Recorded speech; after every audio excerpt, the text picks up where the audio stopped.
like that, maybe best end it and say I received a standing ovation and leave at that. You've been very kind in welcoming me, but as I was listening to the list of speakers you've had here, N.T. Wright, my goodness, to follow N.T. Wright is a rather audacious posture of mind. Had I known he had been here before, I probably would have said, have Michael Ramsden, they both sound the same, and I'll come next year. But the first time I heard N.T. Wright was his return visit to a venue in Vancouver, a church in Vancouver. And I'll never forget his opening line. He's a great scholar, as you know. And he said, it's more appropriate for me to be speaking today after looking at the marquee outside. He said, a few years ago when I came here, on the marquee it said, as I was coming to speak, it said, "Who is the King of Glory? N.T. Wright." He said, I was horrified. They put my name about the subject. He said, today it was more appropriate. It said, the return of the prodigal, N.T. Wright. So after you've heard from the King of Glory and the return of the prodigal, I don't know what's left, but the guy who was looking after the pigs, I guess, and hired the prodigal child who returned home. But it's really a distinct honor. I think of all the questions that haunt our society, all the questions that challenge us, and if this double microphone begins to give me some trouble and you're not hearing clearly, just one of you can raise your hand up. I'll cut this one off and I'm happy to take the main microphone anyway, so it's all right. They just give me a little liberty to move around. But dealing with questions of our time and the challenges of our time. It was some years ago I had returned from overseas. I think it was Bangkok to Newark. I used to have a direct flight at that time, which is about 14 and a half hours, something like that. You have a few birthdays along the way, and one thing is for sure, you look like your passport picture when you get off, so there's no problem recognizing you. But I got off that plane, and it's an early morning arrival, 6:30 or something like that, so you're just wandering around looking for your gate. And I wandered over to the gate, and there were people sitting there, and on the marquee, it gave a different flight. It wasn't to Atlanta, and I was headed home to Atlanta. So I looked at the lady at the corner, and I said to her, is this flight going to Atlanta, or what the marquee says, where it's headed? She said, no, it's going to Atlanta. I said, good to hear that, thank you.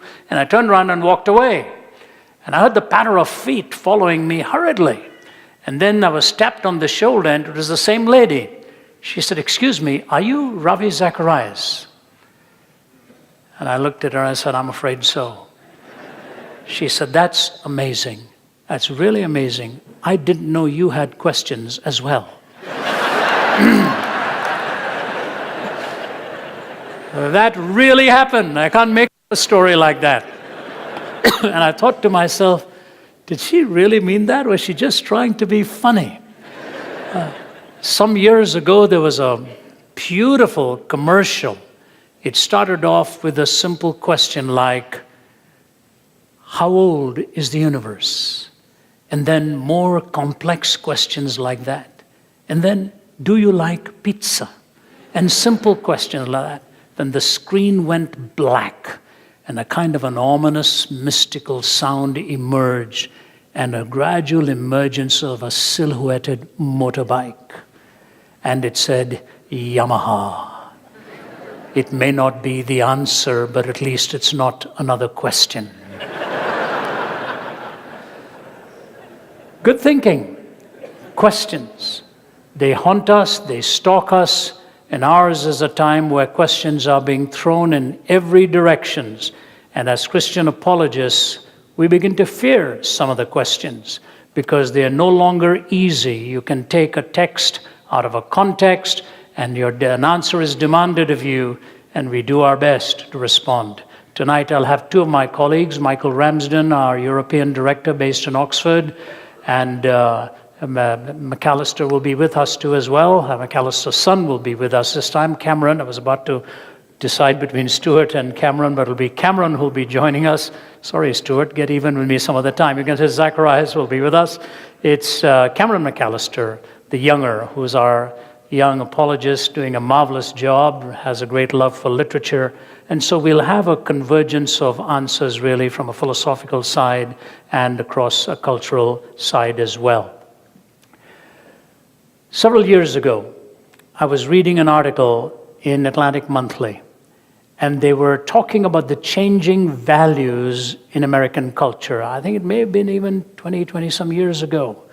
And it was called, as the values were changing, it was raising the issue of how are we going to find a source for answers when the value structure is changing. Because it gave us two propositions with which to start. The first was this: culture is an effort to provide a coherent set of answers to the existential situations that confront all of us human beings in the passage of our lives. Notice the assumption in the definition. It is a subtle assumption, but nobody would have noticed it's an assumption until you came into postmodern times. Because here it is telling us that culture is an effort to find a coherent set of answers to the existential questions that confront all of us human beings in the passage of our lives. I dare suggest to you that an average postmodernist will say to you, who ever told you we need to find a coherent set of answers? Why cannot we have an incoherent set of answers? In fact, a student at the University of Iowa, when William Lane Craig and I had done 3 days of open forums there, as they'd prepared for all the years for us to come, just before we came, they did a survey in the university on the 5 most important questions they could raise. And we did an open forum for about 2 hours, just taking those 5 questions. When my turn came to answer a question, the student went up to the microphone and she looked at me and said, "Who ever told you life had to be coherent? Where did you get this from? Is that not another attempt from the West to sort of force this upon the rest of the world and find some kind of homogeneity, that you want a coherent set of answers in the West, therefore we have to find coherent set of answers everywhere?" So I let her talk long enough, and then I just said to her, "I understand your question, ma'am, so can I ask you a question? When I'm answering you, can I be incoherent, or are you looking for a coherent answer from me?" You know, it was like you threw a brick onto her forehead. She just looked at me, stunned, till it really dawned on her that even the postmodernist, willing to live within coherence, demands a coherent answer from the counter perspective. We yearn for coherence. We like to bring all disciplines together. We like to find meaning.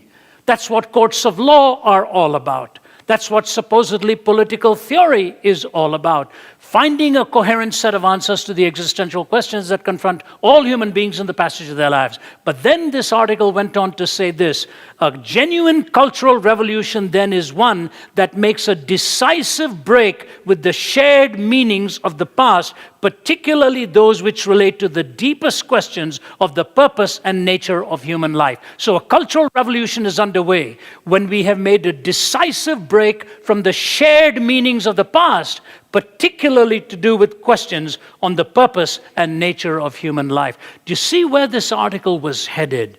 This is what culture is all about. This is what the revolution is all about. We no more have shared meanings of the past. Where are we going to turn to find a coherent set of answers on the nature and the purpose of human life? And it was fascinating how that ended in a tremendous interview done with various young people to show that the incoherence that had come into our society was actually having decimating consequences, both internally and relationally. How did this all come about? It came about first with the mood of secularization. There are 3 moods that I really want to talk about. Secularization is defined thus: it is the process by which religious ideas, institutions, and interpretations have lost their social significance. Every word is important in that definition. It is a process, not a punctiliar moment. It is a process by which religious ideas, institutions, and interpretations have lost their social significance. And how real that is in the West today. You know, my wife has we were together in Indonesia this week. We just arrived yesterday, and she took a trip into Papua New Guinea. And there, even in the internal part of the country, the Muslim government in Indonesia is allowing Christians to open schools and educate their young, allowing Christian schools to be started even in the interior in Papua. Here, try introducing the message of Christianity through our school system, and you run the risk of one lawsuit after another, because that is enforcing a belief system as we live under this horrible illusion of neutrality. Secularization, the process by which religious ideas, institutions, and interpretations lost their social significance. Watch a television program and watch experts discussing some social issue. And you have a university president, you have a lawyer, you have a psychologist, you have a doctor, you have a social theorist, you have a philosophical ethicist, all of them, and you put in a reverend so-and-so in the middle of that panel. Who do you think the viewing audience will assume to be possibly unqualified and certainly prejudiced? All of the others will be deemed to be objective, but the reverend will be taken to be prejudiced and possibly unqualified. Secularization has had its moment now after the process has taken root, where we assume that academics are objective and the reverend is leading a prejudiced life on this. They have forgotten that most of these academics were trained in the Ivy League schools, which were started by Reverend so-and-sos. And once they got in, they evicted the nature of religion. Like Harvard, for example, Veritas, single word. The motto years ago used to be Veritas Christo e Ecclesia, truth for Christ and the church. Now it's with its feet firmly planted in midair, Veritas, just hanging out there. Secularization. Somebody writing this tongue-in-cheek put it in these words: first dentistry was painless, then bicycles were chainless, and carriages were horseless, and many laws enforceless.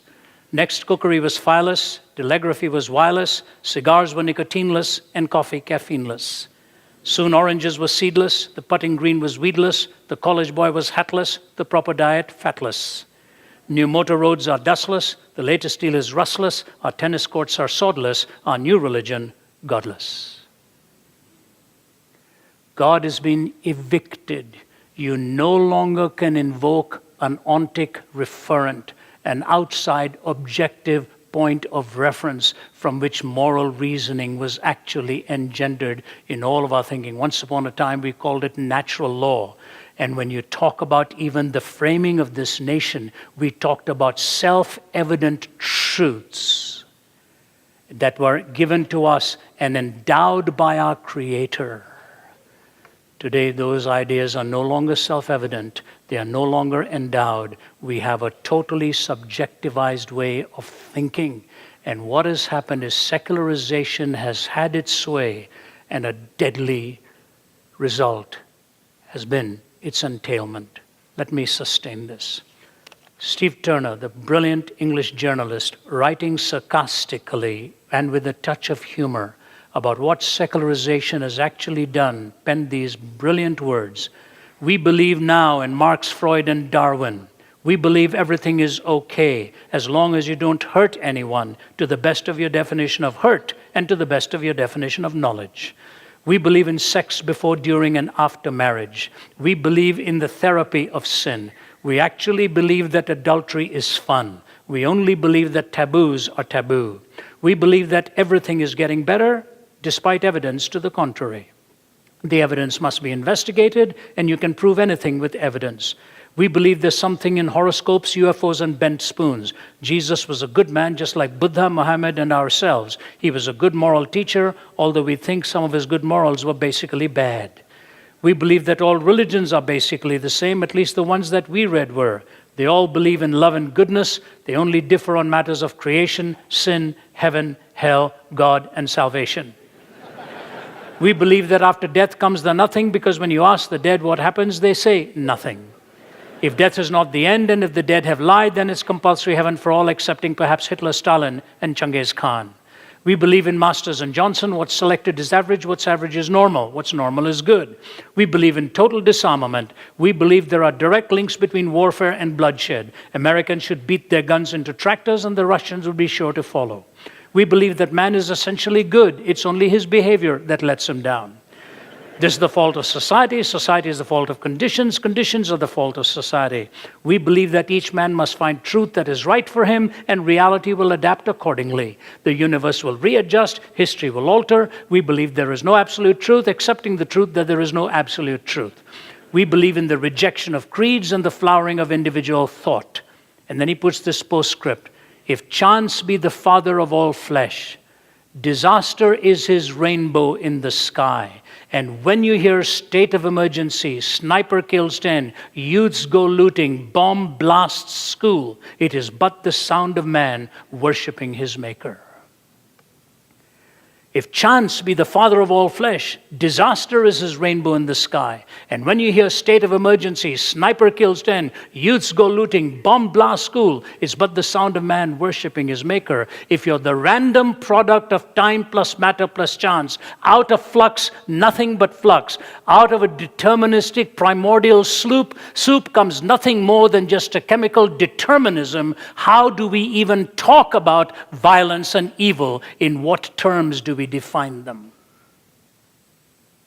It was Friedrich Nietzsche who said since God had died in the 19th century, the 20th century would become the bloodiest century in history. We killed more people in the 20th century in warfare than the previous 19 centuries put together.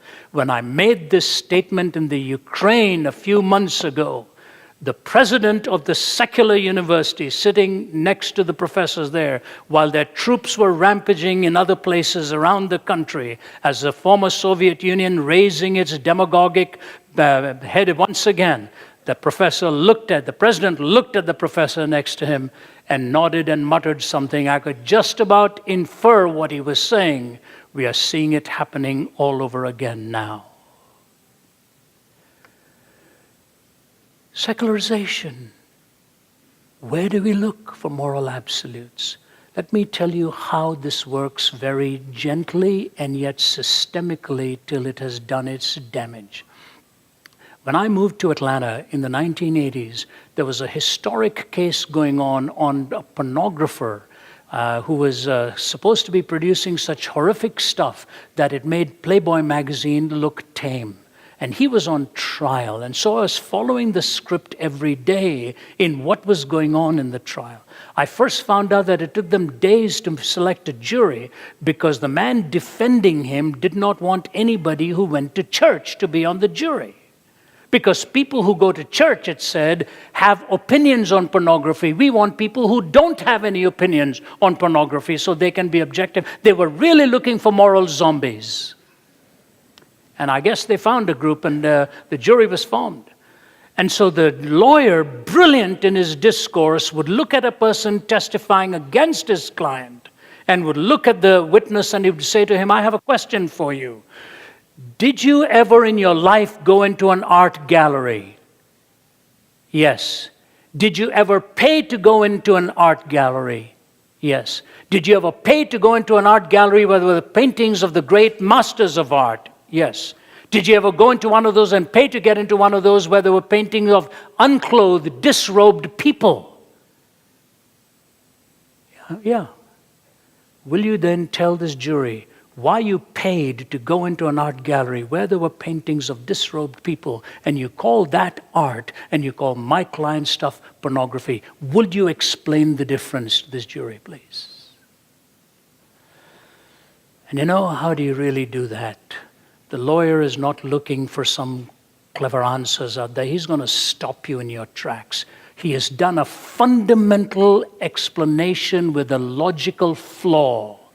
The logical flaw is known as one of the foundational laws of logic, which being interpreted is this: just because two things have one thing in common doesn't mean they have everything in common. This is the law that is flaunted again and again and again. Something like this could be said. Elephants have ears, I have ears, therefore I'm an elephant. That could be uttered in this kind of description. I thought to myself, if I were a witness and the lawyer threw this at me, what would I say? He's not looking for some philosophical explanation on ethical systems and so on. But I would love to invite a lawyer like that for a meal and say something like this to him. Have you ever read the biography of Michelangelo, who started to paint disrobed people? Have you ever read it, sir? And I don't know what his answer would be. I'd say, are you aware that when he first started to paint disrobed people, his teacher took him aside and said, Michael, I have a question for you. Why are you doing this? And Michelangelo said, because I want to see man as God sees man. And the teacher paused and looked at him and said, just remember, you are not God. He put enough of a caution to remind him that there had to be a block somewhere in this kind of reasoning, else it would move into a way of thinking that would see no difference between an artistic expression and the provocative intent of a pervert whose sole purpose is to so plant the human body in front of young minds, and now younger and younger and younger, till they so prostitute these young minds and pervert them and get them enslaved to an idea and to be possessed by this kind of a passion that marriages are broken up, relationships are ruptured, people will spend money and money after money after money till they are totally broke and find themselves so helpless for what has now been planted in their memory bank, so that every time they look upon a person of that opposite sex, nothing but the rewind button goes and the nudity picture comes into their mind again and again, and no one human being can satisfy that. My daughter, Naomi, works in rescuing women and children from the sex trafficking industry. She burned out on it. So young, she just burned out. The lady who first started to work with her in Bangkok was from New Zealand. She burned out and left. And this high burnout rate of seeing what is done to women in this trade and in this industry. And she said to me, Dad, in almost every case that I see, the men who use this and are involved in it are men who first got trapped into it in the pornography industry. And she's been pleading with me for quite a while to write a book on it. I said, I really don't even want to get my mind into that kind of sordid stuff. She said, I'll write on what is happening out there. You write on what it is intended to be like. We have to get it out there. She says, I don't think the average man knows what he does to his wife, to his spouse, when he is trapped in this kind of wickedness. It shatters the image of a young bride or a young woman when she finds that she's replaced by pictures of somebody else. C.S. Lewis dealt with this idea. And so here's this pornographer justifying this. But you see, here's what I want to say to you. When that woman sits in front of the lens of a camera, purely for this exploitation and using her body this way, something within her ought to cause her to raise her arms up and says, stop all of this. I can't do this anymore. But the reason she won't is because when secularization has done the damage that it is going to do, it will produce a generation without a sense of shame. That's what we are looking at in the secularized consciousness, a total lack of shame. You show me a man without a sense of shame, and I will show you a man with a huge sword in his hand, lopping off heads and standing in the great theater of the visual expression to say, this is what I am doing, and I'm doing it brazenly, when something within his conscience ought to say, you have just defaced the image of God. That's what murder was all about in Genesis 9. Murder was prohibited because it is an attack upon the imago Dei, attack upon the image of God. Of course, the Islamic world won't talk about us as being created in the image of God. It is a unique Judeo-Christian truth. So man is dehumanized as being an expendable quantity in the pursuit of some supposedly noble idea which does ignoble things in the process. I say to you, young people, young men, what C.S. Lewis said, shame is like a scalding drink. If you touch it, it'll burn you, but you drink it of a cup properly, and it'll nourish and ultimately do what it is intended to do. Shame is intended to bring you and me to a point of recognizing we are sinners before God and need to be forgiven. Shame is a legitimate expression.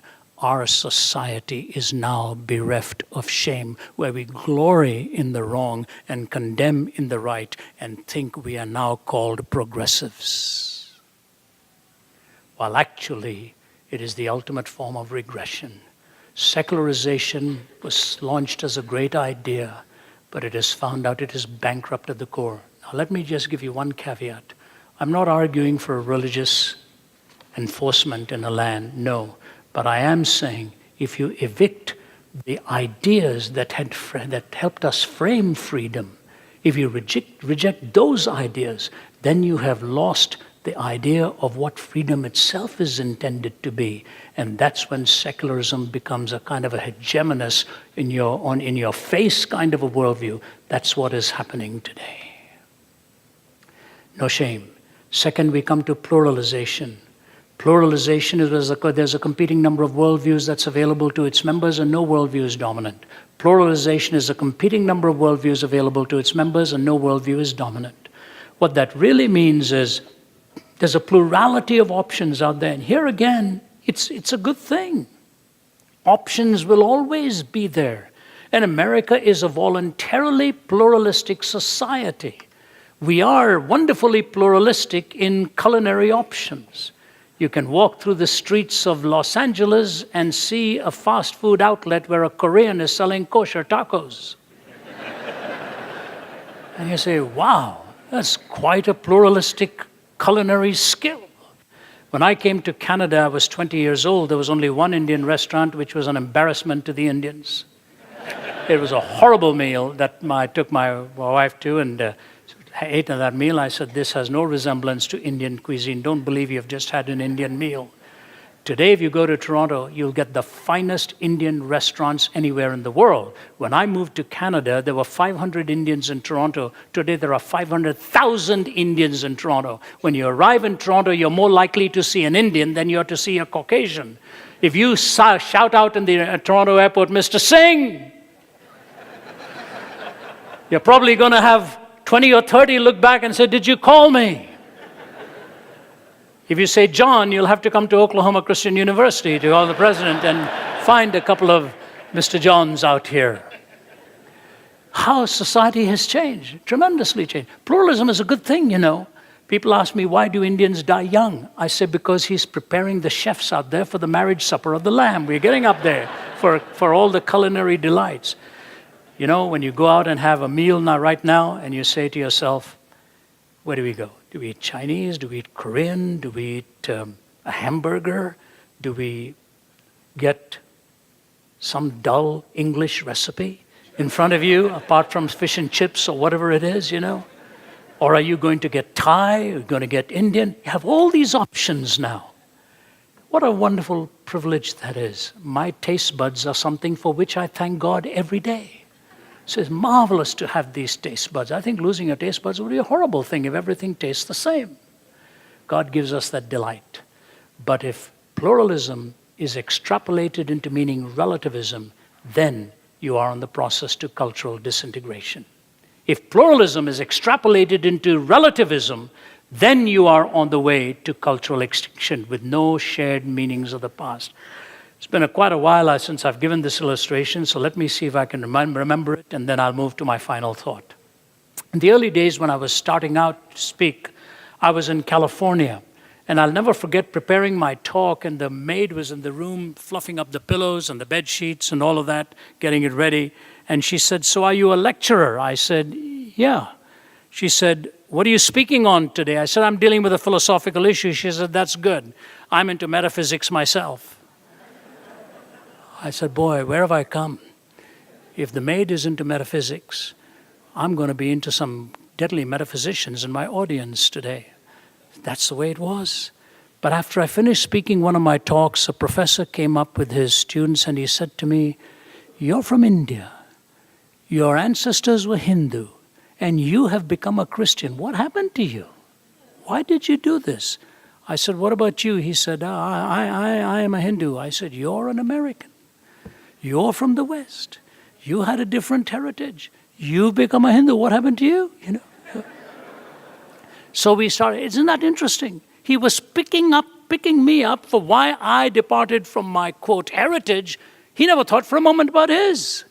So he said, here's what I want to talk to you about. He said, look, why don't you speak one night on why I'm not a Hindu? And I'll bring my whole philosophy class and they'll tear you apart at the end of it. I said, that's supposed to be a welcoming invitation for me to do this, you know.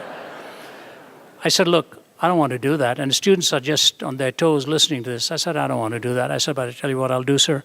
I will speak to you on why I am a Christian and you bring your whole class and I'm happy if they try to tear me apart. He said, no, I want you to. I said, no. I'll speak on why I'm a Christian because that'll give you the answers, why I'm not anything else, and you can try to tear me apart after that. So he came and he sat there on that left with his arms folded like that, looking like a typical philosopher.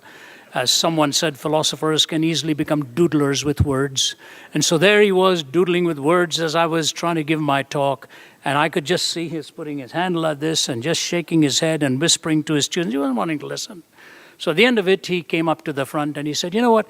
I've just seen you do the greatest damage to pantheistic belief that I've ever seen any man do. I said, really? He said, yeah. I said, why? And he said, you see?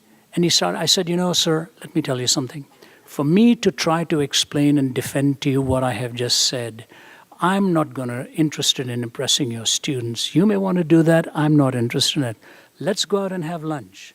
And you and I will talk. I'll present my case. You try to tell me why it is I have done the damage that you think I've done, and we can carry on the discussion. He said, can I bring the professor of psychology with me? I've never figured out why. Whether he wanted somebody to study both of us or not, I said, all right, but I'm going to talk to you, not to him. I said, I'm going to talk to you. He said, that's fine. So we met. And he came and the discussion began. And here's what he said to me. He said, Mr. Zacharias, you know there are only two kinds of logic. When somebody's opening statement is wrong, you know, where do you go with it? But I wasn't going to give away my hand that soon. I said, go ahead. He said, you see, there are two kinds of logic. The first kind of logic is the either-or logic. It's called the law of non-contradiction. And he's drawing it out to me in our placemats. He's taking my placemat, the psychologist's placemat, his placemat, the neighbor's placemats. He's drawing all of this, giving names of thinkers and so on, going through the either-or law of non-contradiction. And he said, you know, this is the Western way of thinking. I said, no, it's not. He said, yes, it is. I said, no, it's not. He said, yes, it is. I said, no, it's not. He said, how can you say no, it's not? I said, carry on, keep moving. So he said, then there is a both-hand set of propositions. It's not either this or that. It's the Hegelian dialectic. Take a thesis with its antithesis, spawns together a synthesis. Marx used that with an employer and an employee, put them together, find a classless society. They never ever show you a classless society, but they at least like to talk about it theoretically, that Marx had his dialectic. So it's either or and both and. And he said, you know what you've actually done, Mr. Zacharias? When you were studying Hinduism, you talked about all of the contradictions that go on between the Vedas and the Gita and this and this and this. He said, you know what you were doing? You were using a Western logical system of either or by which to judge an Eastern philosophy which submits to both and. The Eastern philosophers are not afraid of contradiction. They accept the contradiction. They are systemically contradictory. You should have judged it by an Eastern way of thinking, not a Western way of thinking. And he was waxing eloquent with this either or, both and. When I'm studying Hinduism, I should use the both and. I shouldn't be using either or. That was my logical blunder. Finally, I had no place on a placemat to do anything. He'd used them all up. So I pulled up the placemats where he'd done the either or and done the both and. I said, I have a question for you, sir. Are you telling me when I am studying pantheism, I either use the both-hand system of logic or nothing else. Is that right?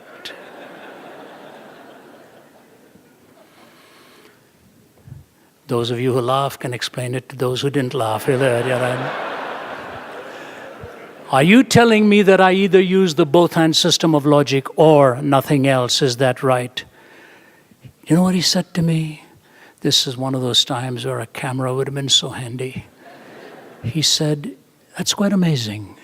The either or does seem to emerge, doesn't it?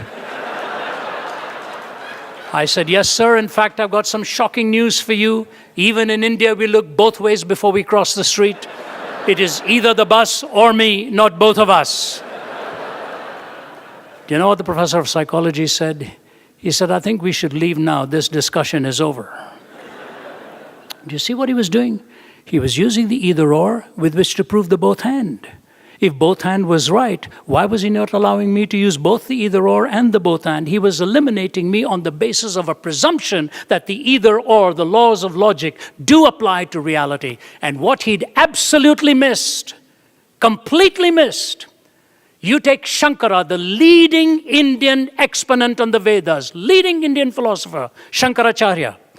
His entire way of debate was in using the law of non-contradiction and trying to decimate the opposition if it had any systemically contradictory ideas. Gautama Buddha was born a Hindu. He left Hinduism and went into Buddhism because he denied a couple of fundamental Hindu precepts. He was using the law of non-contradiction. Islamic scholars are committed to the law of non-contradiction. To say Easterners don't believe in the law of non-contradiction is to caricature Eastern philosophy. Ah, yes, they do go with contradictions, but not if they were to submit to the primary documents from which they actually glean some of their philosophy.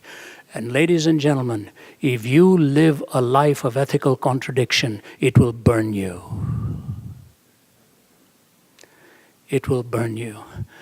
It was Alexander Solzhenitsyn who said, he said, between good and evil there is an irreconcilable contradiction, like the 2 points of an electric current. You cross them and you will burn, he said, and we in the Soviet Union have lost that distinction between good and evil. He said this at Harvard University. We've lost now the definition of the sacredness of the body. We've lost it. We've lost the definition of the sacredness of a marital vow. We've lost the definition of the sacredness of filing your taxes with honor and truth. We've lost all of these ideas with a sheer pragmatism that has told us pluralization has ultimately led to systemic schizophrenia. Andrew Fletcher, the Scottish political activist, wrote the poem, wrote the words, let me write the songs of a nation, I don't care who writes its laws. Let me write the songs of a nation, I don't care who writes its laws. Our rock musicians, our songwriters are seeing the hollowness of which we are living with now.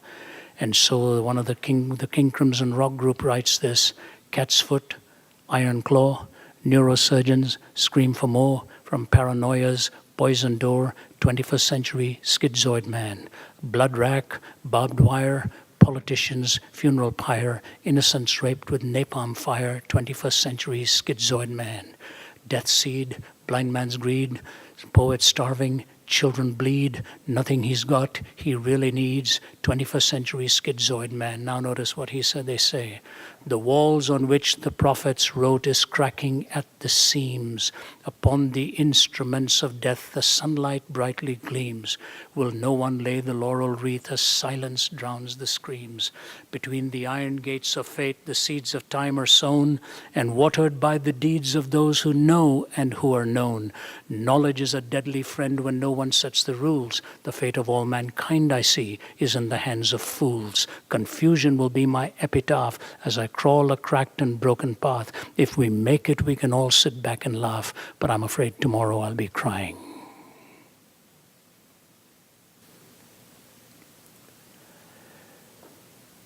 Our secular academic system has toyed with the laws of logic and no longer believe in the law of non-contradiction, and we are on a collision course with reality now. Secularization, no shame. Pluralization, no reason. Finally, privatization.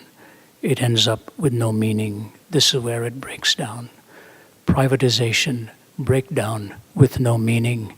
And in that breakdown is where I see the opening for the gospel.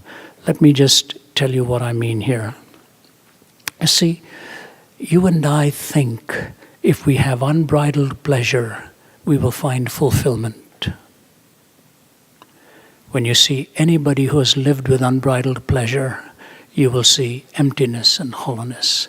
I wrote a book on an imaginary conversation between Oscar Wilde and Jesus and Pascal, because the funerals of Wilde and Pascal were held in the same church in Paris. And in that particular church, Pascal's jacket still hangs. And if you look at that jacket, there's pinned in that jacket his testimony of his conversion in one word: fire. He was turned ablaze in his conversion of Jesus Christ, through Jesus Christ. And now you've got Wilde's funeral going on in there. And what is happening? Not a single bar of music for a hedonist. If you see his grave in Paris, it's a giant phoenix. He chose a verse from the book of Job to put on his grave marker. Why would a hedonist go to a book on suffering to talk about his life? And as he's lying in bed, he looks at his lover, Robbie Ross, and he says, "Robbie, I have a question for you. When you loved one of those little boys, one of those young boys, did you ever love one of those young boys for their own sake?"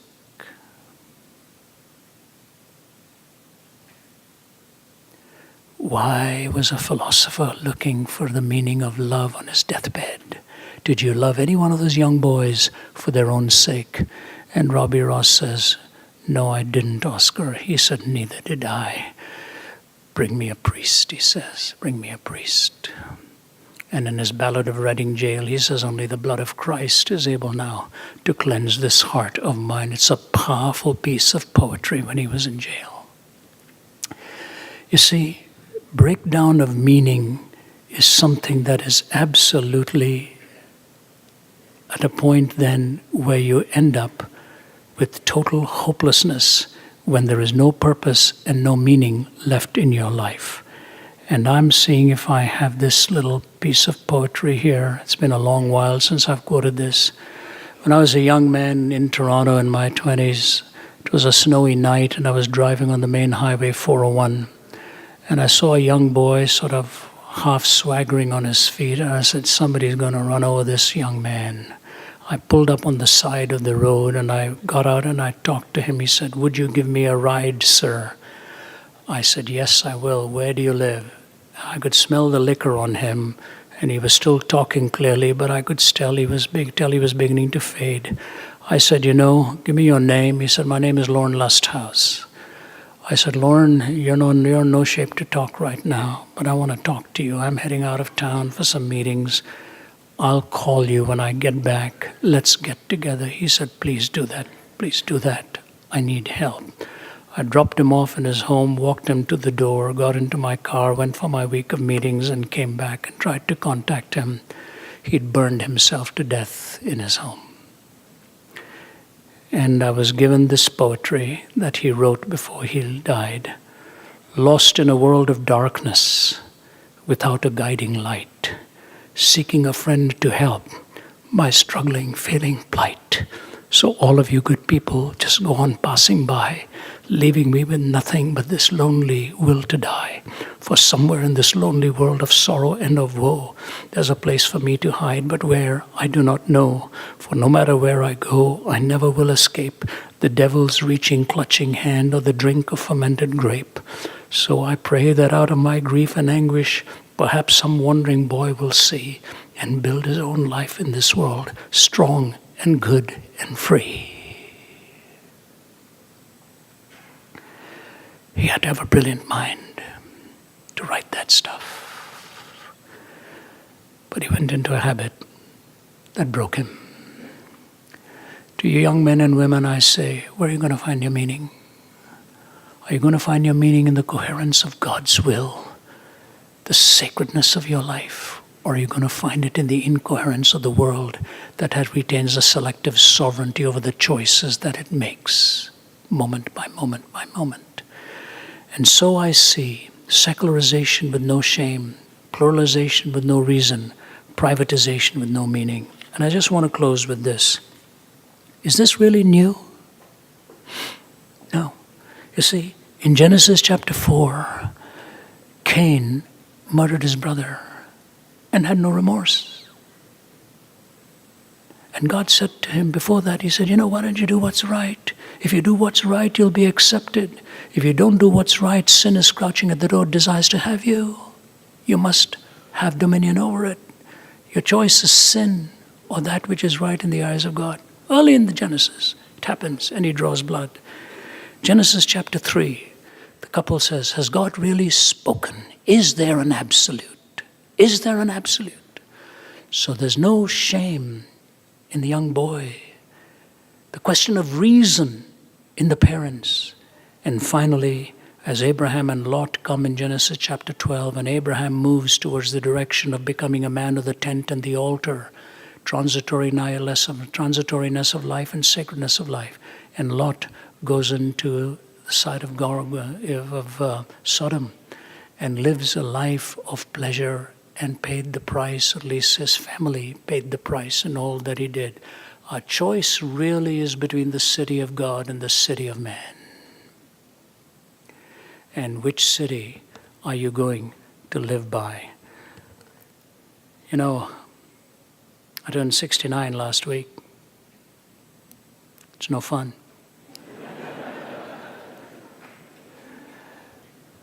I've never worked as hard as I am in these days, my family will tell you. I'm on the road over 200 days a year, and with a broken back, it gets tough. But I am totally committed to making a difference in this world, and I will keep going as long as God gives me breath in my body.